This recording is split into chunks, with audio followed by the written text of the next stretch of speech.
que ela tá fazendo? Ladona, vem tomar café da manhã. Senta. A gente vai comer, Terry. Não suja as mãos, tá? Terry, vamos brincar de gato depois. A gente quer conversar, te conhecer melhor. Tá, conta o que você gosta de fazer. Eu sou um gato. Você é estranha. Oh, Ladona, isso não é legal. Mas, mãe... Para.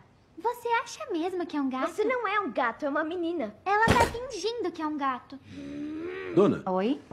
cadê aquele fígado de frango que você guardou? Ah, tá aí na geladeira. Por quê? Para. Terry? Ei, Terry.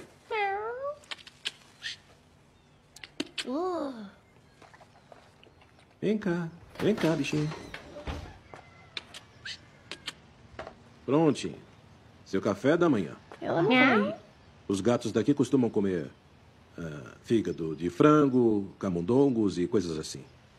Então, se quiser ser um gato, nós vamos colocar a comida para você aqui fora todo dia. E você pode dormir na varanda. Mas vai ter que ficar de olho nos guaxinins, nos coiotes, gambás, lesmas, tudo isso. Menina estranha. WC, o que foi que você fez? O que Salomão faria. Ah, você acha que isso vai deixar ela melhor? Vai ver que é por isso que ele tinha tantas esposas. Ficava procurando uma mulher que não questionasse tanto ele. Eu quero entrar.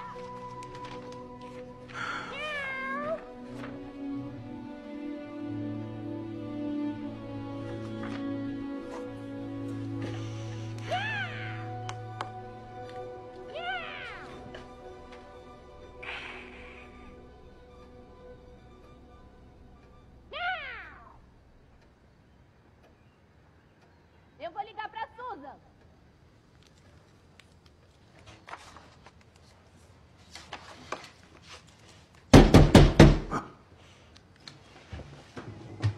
Eu tô com fome. Aposto que sim. Tem bastante comida. Mas eu não sei qual tipo te dá. Eu não quero mais ser gato. Agora eu quero ser uma menina. Ótimo.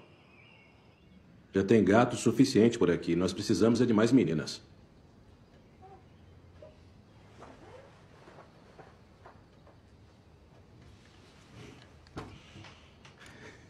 Comente eu quero e receba o acesso para assistir este e milhares de outros conteúdos no seu celular, sua TV ou em qualquer dispositivo.